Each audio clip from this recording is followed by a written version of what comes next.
अस्सलाम वालेकुम, मेरा नाम उस्मान अली खान है और आप देख रहे हैं यूथ माइग्रेशन ऑस्ट्रेलिया। तो आज मैं आप लोगों से बात करने वाला हूँ। वेस्टर्न ऑस्ट्रेलिया ने अपना जो है नॉमिनेशन प्रोग्राम जो है इस साल का 2024 से 2025 का अनाउंस कर दिया है। तो उसके बारे में बात करेंगे क्योंकि बहुत से ऐसे लोग हैं जो इस जर्नी में अभी न्यू हैं या उन्हें ज़्यादा इन्फॉर्मेशन नहीं है। तो इस सारे प्रोग्राम को मैं आपके साथ डिटेल में डिस्कस करूंगा, लेकिन सबसे अच्छी न्यूज़ ये है कि वेस्टर्न ऑस्ट्रेलिया को इस टाइम पे 5,000 एलोकेशन जो हैं वो ग्रांट हुई हैं होम अफेयर की तरफ से, जो कि बहुत अच्छा नंबर है और एक बहुत अच्छी न्यूज़ है। और एज़ कम्पेयर टू अगर लास्ट ईयर बात करें तो ये सीट्स 3,300 थी। तो ऑलमोस्ट वेस्टर्न ऑस्ट्रेलिया को ऑलमोस्ट 30% जो सीट्स हैं वो लास्ट ईयर के कंपेयर ज़्यादा मिली हैं। तो चलिए अब बात करते हैं SNMP प्रोग्राम के बारे में, skill nominated migration program western Australia का, किसकी क्या रिक्वायरमेंट्स होंगी, कौन लोग जो हैं अपना चांस इसमें अच्छा समझ सकते हैं, कैसे आप अपने चांस को बढ़ा सकते हैं। तो ये सारी चीज़ें मैं आप लोगों के साथ डिस्कस करूंगा। सबसे पहले तो मैं आप लोगों को बात करता हूं कि वेस्टर्न ऑस्ट्रेलिया ने जो उनका हमेशा से पैटर्न होता है वही पैटर्न है इस बार भी, जो आपका एक्सप्रेशन ऑफ इंटरेस्ट है उसको पिक करने का। तो सबसे पहले वेस्टर्न ऑस्ट्रेलिया ये बोल रहा है कि उनके लिए लोकेशन मैटर करती है। अगर कैंडिडेट जो है वो वेस्टर्न ऑस्ट्रेलिया में है, वेस्टर्न ऑस्ट्रेलिया में रह रहा है, तो उसको पहली प्रायोरिटी देंगे। सेकंड नंबर पे वो जो लोग ऑस्ट्रेलिया के दूसरे पार्ट में हैं या ऑफशोर कैंडिडेट्स हैं उनको प्रायोरिटी दी जाएगी। और इसी तरह वेस्टर्न ऑस्ट्रेलिया ने कुछ ऑक्यूपेशन जो है उनको हाईएस्ट प्रायोरिटी पे रखा है।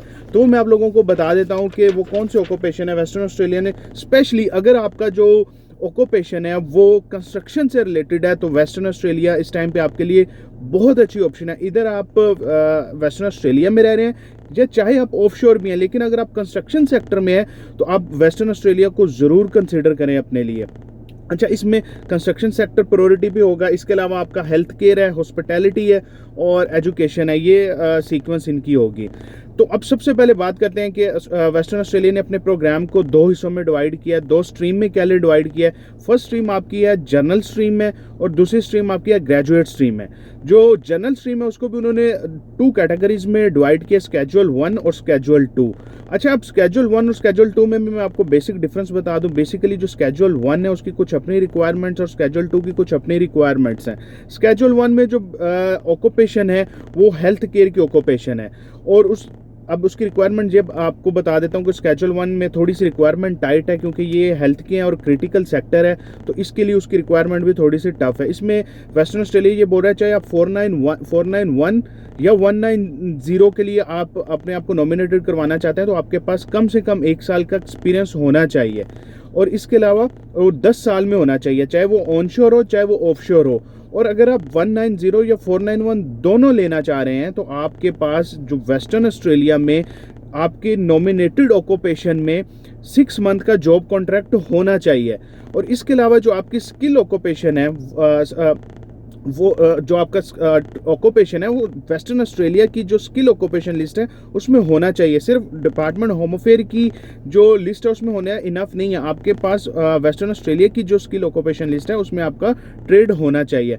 और जो आपकी स्किल असेसमेंट, इसके बारे में वेस्टर्न ऑस्ट्रेलिया ने एक बहुत इंपॉर्टेंट बात बोली है, उसका आपने ख्याल रखना है। वो ये है कि वेस्टर्न ऑस्ट्रेलिया ये बोल रहा है कि आपकी जो स्किल असेसमेंट है वो माइग्रेशन पर्पज़ के लिए होनी चाहिए। अगर आपने वो 485 के लिए करवाई थी तो आपकी स्किल असेसमेंट कंसिडर नहीं होगी। तो ये एक पॉइंट है, आपने इसको ज़हन में रखना है।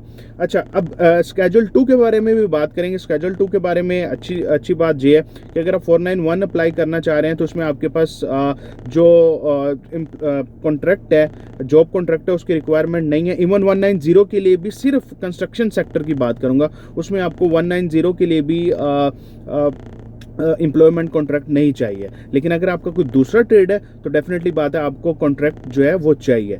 अच्छा, अब बात करेंगे ग्रेजुएट प्रोग्राम की। वेस्टर्न ऑस्ट्रेलिया का जो ग्रेजुएट प्रोग्राम है उसके भी में भी यही रिक्वायरमेंट है कि आपकी 2 ईयर की स्टडी जो है वो वेस्टर्न ऑस्ट्रेलिया में होनी चाहिए या लेवल 3 का जो आपके पास सर्टिफिकेट है वो होना चाहिए। अच्छा, वेस्टर्न ऑस्ट्रेलिया ने एक हायरार्की भी दी है, उस बेस के ऊपर भी आपकी EOI सिलेक्ट होगी अगर आप ग्रेजुएट प्रोग्राम में। सबसे पहले अगर आप मास्टर्स या आपने PhD की हुई है, सेकंड पे आप ऑनर्स में है, थर्ड पे आप बैचलर्स कर रहे हैं, तो ये एक कैटेगरी है सिलेक्ट होने की। लेकिन बेसिक रिक्वायरमेंट 2 ईयर की आपकी स्टडी वेस्टर्न ऑस्ट्रेलिया में होनी चाहिए और क्रेडिट ट्रांसफ़र अगर आप करवा रहे हैं तो वेस्टर्न ऑस्ट्रेलिया की रिक्वायरमेंट्स ग्रेजुएट प्रोग्राम की पूरी नहीं करेगी।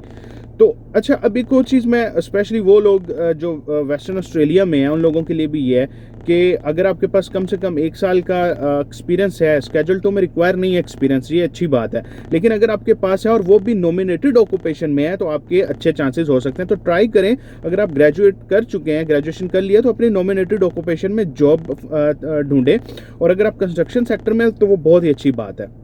अच्छा, अब एक ओवरऑल पिक्चर आपको देता हूं कि वेस्टर्न ऑस्ट्रेलिया ने अपनी एक चेकलिस्ट भी दी है कि ये चीज़ें होंगी तो आपको प्रायोरिटी पे कंसिडर किया जाएगा। सबसे पहले वही आपको बात है, आपकी लोकेशन मैटर करती है, दूसरे पे आपका ऑक्यूपेशन मैटर करता है, तीसरे पे आपने जो डिपार्टमेंट होम अफेयर की जो पॉइंट टेस्ट सिस्टम है उसको डेफिनेटली बात है आपको 65 पॉइंट लेने हैं उसमें, तभी आप इसके लिए एलिजिबल होंगे।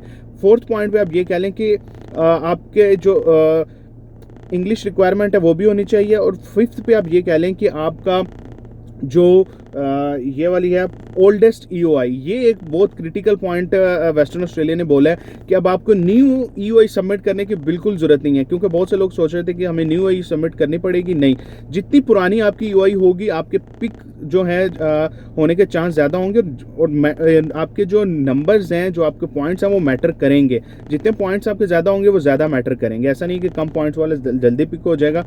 तो ये कुछ पॉइंट है जो आपको अपने जहन में रखने हैं। लेकिन ओवरऑल वेस्टर्न ऑस्ट्रेलिया एक अच्छी अपॉर्चुनिटी है, और इन्विटेशन के बारे में वो कह रहे हैं कि हम हर महीने के फर्स्ट वीक में करेंगे, तो एक्सपेक्टेड है कि जैसे ही उनको होम अफेयर की तरफ से एक ऑफिशियल नॉमिनेशंस आ जाएंगी तो वो अगस्त में अपना राउंड स्टार्ट कर देंगे। लेकिन अगेन इट डिपेंड कि उनके पास ऑफिशियल ये इन्फॉर्मेशन जब आएगी, उनको एलोकेशंस मिलेंगी, तो ये प्रोग्राम स्टार्ट हो जाएगा। तो वेस्टर्न ऑस्ट्रेलिया आप सब लोगों को मैं ये बता दूं जो ऑन शोर है उनके लिए अब एक अच्छी अपॉर्चुनिटी है, सीट्स भी बढ़ गई और जो कि एक अच्छा साइन है, और कंस्ट्रक्शन सेक्टर को तो वो बहुत ज़्यादा प्रायोरिटी दे रहे हैं। तो अगर आपको ये मेरी वीडियो इन्फॉर्मेटिव लगी है, do subscribe my channel, share my video with your friends so the people can get the right information. So stay tune with me, don't forget the name of youth migration Australia. Thank you, अल्लाह हाफिज़।